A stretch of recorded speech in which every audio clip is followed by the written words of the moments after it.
Good morning, this is Shades of Green on KDWN 720 AM in Las Vegas.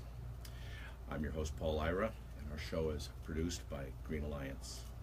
In studio today we have Chef Kas, and we're going to be talking about body fuel. Good morning, everybody.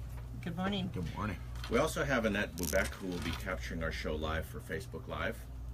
And I would like to start out by taking a moment to recognize all the folks who have lost loved ones today in this tragic incident that happened in this great city. Our hats are off to the first responders. Everybody's coming together and helping out. We have lines of over 1,000 people deep giving blood. This is a tragic event by a senseless act by who knows why. And I would like to take a moment of silence and say a quick prayer for all those people that have lost loved ones and have been injured by this event.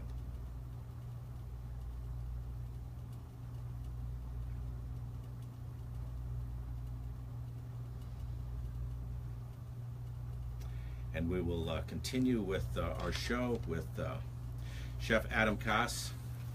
Chef Kas has worked in many fine restaurants around the world, including Boston, Atlanta, Mexico City, and New York, and of course right here in the lovely city of Las Vegas. Good morning, Chef Kas. Good morning.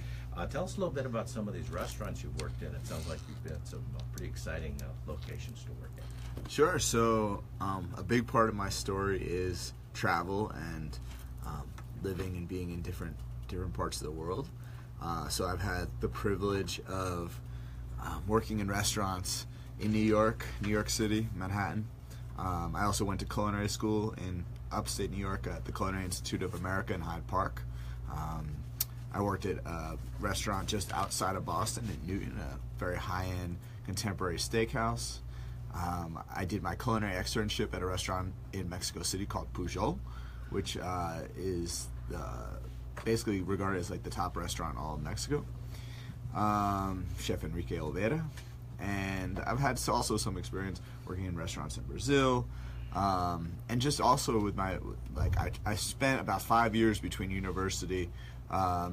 In 2003, graduated from Emory University, where I studied biology, focused in exercise science and nutrition.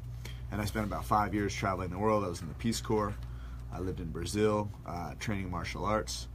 And then I went back to culinary school. So I had kind of that buildup of experience of world cuisine.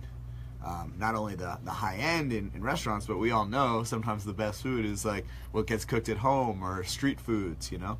So I had those experiences to influence me so that when I had the formal training, I was actually able to implement it.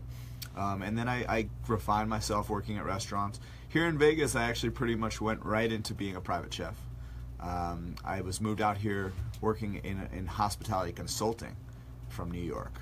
And I would work with restaurants on the Strip to help them improve their guest experience, increase revenue, and cut costs. But I wasn't really made for a suit and tie job sitting behind a desk half the time. It's not. I like being on the radio though. It's fun. Been there, done that. That's great. Well, that's great. It's always interesting when I speak to people that cook. I cook a little bit myself. I'm a piker, obviously. My son does a lot of cooking. What do you like to eat? What's your favorite kind of food?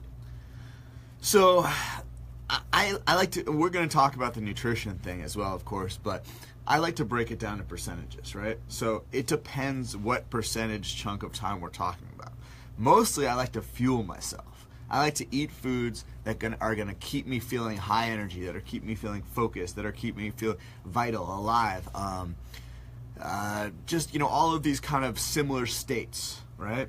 High functionality. So in that regard, I'll eat things that are very clean burning fuels, not a lot of anything processed. At this point, I'm still eating meat. I stopped for about 15 months eating any sort of meat whatsoever. I was feeling really good. That had a certain benefit for my body, but I kind of got the most out of it, and then my body shifted again. So we made this chickpea ragu, cream sauce ragu at the Green Alliance event was it last week? Couple weeks ago, Time yep. is crazy. So I made that, and that's something I could eat every day. Like if I had my own personal chef instead of being somebody else's personal chef, like I'd probably have them just make a big batch of that. You'd think I could do that for myself, right? Is that the recipe cards you handed out? Yeah.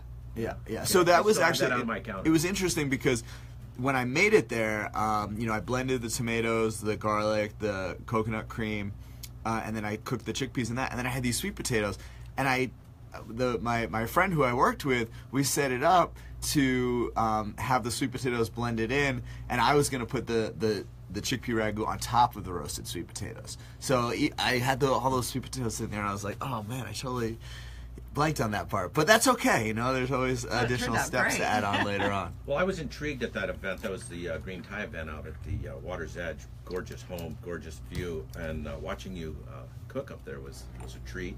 Thank you. And what a gorgeous kitchen to cook in. Oh my gosh. And I could live there. When you start, I could live there. I would love to visit or at least rent that from. Even if it was just the upstairs. Yeah, I don't need the whole house. Exactly. $8 million worth of home is a lot of house. Anyway, so when you started talking about body fuel, I was like, that really rung a bell for me, and I'd really never put it in that perspective. Food helps you stay alive and fuels your life, but I've never heard it talked about as high efficiency body fuel or clean burning fuel, and that intrigues me, and I want to talk more about that. But I understand you were inspired by lots of chefs and people around the world, and we're going to talk about that. We're going to come back in a couple of minutes and continue this discussion, and we'll be right back. Shades of Green.